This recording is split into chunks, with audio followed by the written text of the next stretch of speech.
Hello दोस्तों, आज का हमारा बहुत ही ख़ास टॉपिक है।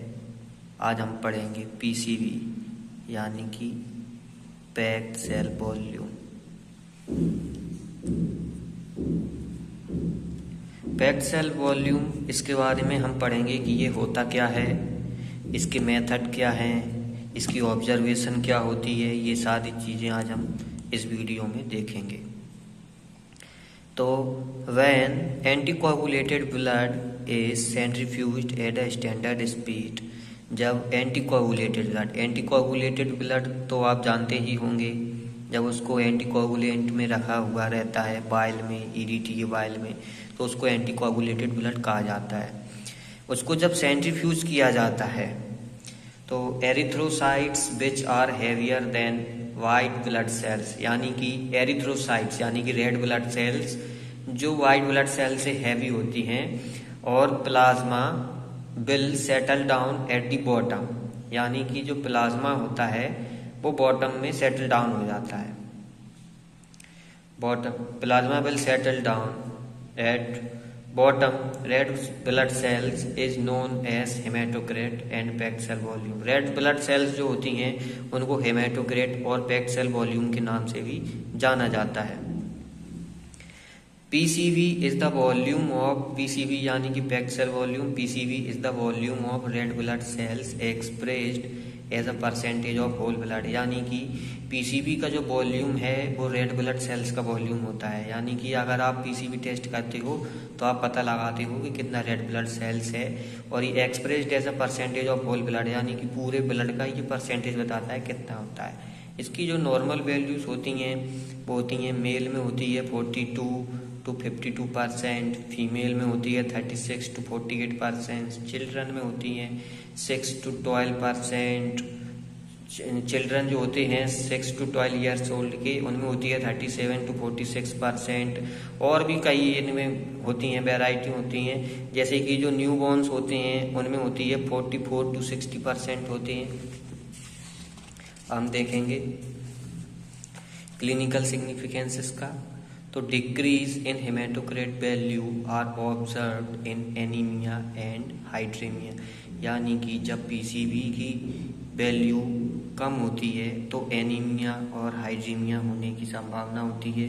और इंक्रीज इन हेमेटोक्रेट वैल्यूज यानी कि जब ये बढ़ती हैं तो पॉलीसाइथेमिया और सिकल सेल एनीमिया हो सकता है। इसकी ऑब्जर्वेशन बता दी। ऑब्जर्वेशन बहुत ज़रूरी होती है, क्योंकि जब हम टेस्ट करते हैं, टेस्ट तो कर लेंगे पर उसके बाद हम पता कैसे लगाएंगे कि ऑब्जर्वेशन में क्या है क्या नहीं है। तो कैपेसिटी ऑफ प्लाज्मा, यानी कि जो प्लाज्मा है अगर वो येलो कलर का, बिल्कुल वैसे जो नॉर्मल होता है वो पेल येलो होता है, यानी कि हल्का सा येलो, पर अगर ये पूरा येलो कलर का है तो मे बी जॉइंडिस, यानी कि जॉइंडिस हो सकता है। और अगर मिल्की आता है तो लिपीमिया, क्लाउडी तो मे बी मल्टीपल माइलोमा, और रेडिस तो हीमोलिसिस। इसकी मेथड की बात करें तो मेथड देखेंगे आप। पहला मेथड है माइक्रो हेमेटोक्रेट मेथड और दूसरा है मैक्रो हेमेटोक्रेट मेथड। माइक्रो से आप समझ ही गए होंगे, माइक्रो का मतलब छोटा होता है, मैक्रो का मतलब बड़ा होता है। तो ये है माइक्रो हेमेटोक्रेट मेथड है ये।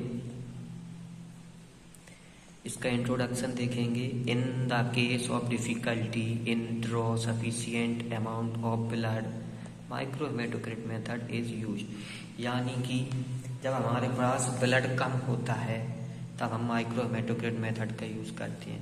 It is useful particularly in paediatric patients, यानी कि इसका यूज़ पीडियाट्रिक पेशेंट्स में बहुत किया जाता है, यानी कि बच्चों में बहुत ज़्यादा। जब हमारे पास छोटे छोटे बच्चे आते हैं उनमें इस टेस्ट का यूज़ ज़्यादातर किया जाता है, क्योंकि उनसे ब्लड कम मिलता है।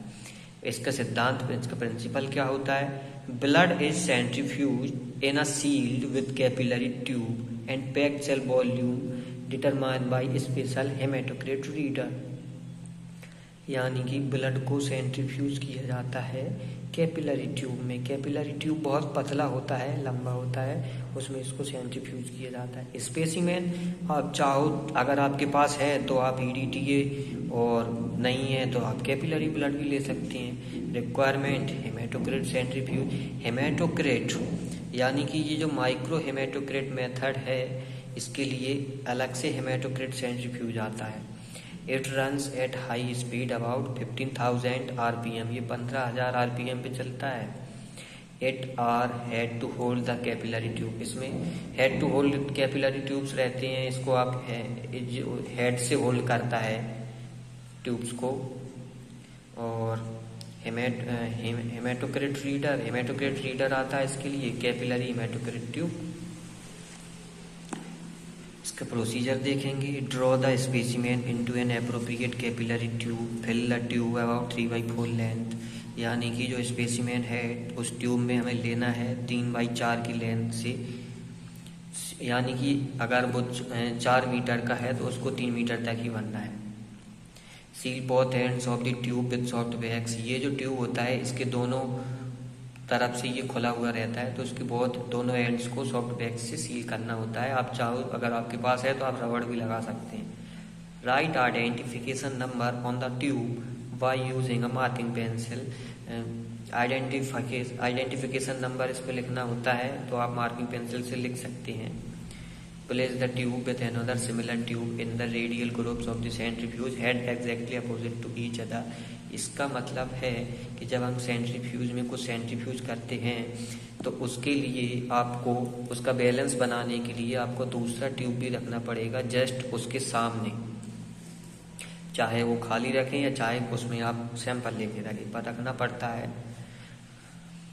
क्लोज द सेंट्रीफ्यूज कवर को क्लोज कीजिए and centrifuge the tube at high speed, उसको सेंट्रीफ्यूज कर दीजिए 15,000 RPM पे 5 मिनट के लिए और 5 minute.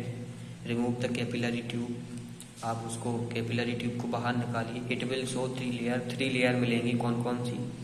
Clear plasma at the top, buffy coat यानी कि WBC वाली बीच में, RBC एट द बॉटम, सबसे लास्ट में RBC जो हमारी PCB होगी। Hold the tube against the hematocrit scale so that the column of red cells in the align, यानी कि जब अब हमारे पास जो हेमेटोक्रिट रीडर है उसमें हमको अपना सीधा कैपिलरी ट्यूब रखना है और उससे हमको मिलाना होता है कि ये किस लेवल पे आ रहा है। अब हम देखेंगे मैक्रो हेमेटोक्रिट मेथड, ये हमारा मैक्रो हेमेटोक्रिट मेथड है, इसको हम देखेंगे। मैक्रो से समझ गए होंगे, ये बड़ा है। Introduction, PCB is the amount of packed red blood cells, यानी कि ये वही है, PCB है वही रेड ब्लड सेल्स है, उसी का अमाउंट होता है। इसका प्रिंसिपल देखेंगे। When anticoagulated blood is centrifuge in a haematocrit tube, anticoagulated blood जब सेंट्रीफ्यूज किया जाता है हेमेटोक्रिट ट्यूब में at high speed, the red blood cell sediment at the bottom, red blood cell जो है सेडिमेंट हो जाते हैं बॉटम में। Requirement, Wintrobe's tube 100 mm long, 3 mm diameter, graduated from 0 to 100, Pasteur pipette centrifuge machine, specimen EDTA। इसका procedure, mix the blood sample carefully, blood sample को carefully mix कीजिए। Fill the tube by using Pasteur pipette और a syringe up to 100 mark, यानी कि जो tube है उसको या तो पास्चर पिपेट की मदद से आप भर सकते हैं या सेंट्रीफ्यूज मदद की आप भर सकते हैं। Syringe, avoid trapping of air bubbles, बिना उसमें एयर बबल्स न बन पाए, इसका ध्यान रहे। Place the tube in a centrifuge cup, use another empty Wintrobe's tube, यही मैंने अभी कहा था कि बैलेंस बनाना पड़ता है तो उसके लिए आपको उसके बराबरी पे एक और रखना पड़ेगा। Centrifuge for 30 minutes at 3000 RPM, 30 minute के लिए 3000 RPM पे सेंट्रीफ्यूज करना है। Note the reading by multiply by 100 for volume %, उसका जो वॉल्यूम है उससे 100 से मल्टीप्लाई करेंगे तो आपको रिजल्ट मिल जाएंगे। धन्यवाद दोस्तों, ये हमारे PCB का आज टॉपिक कंप्लीट हो गया है। थैंक्स फॉर वॉचिंग, जुड़े रहिए हमारे साथ, ऐसे ही कई वीडियो के लिए आगे चलते रहेंगे हम। बाबा MLT से जुड़े रहें, सब्सक्राइब करना ना भूलें। Thank you.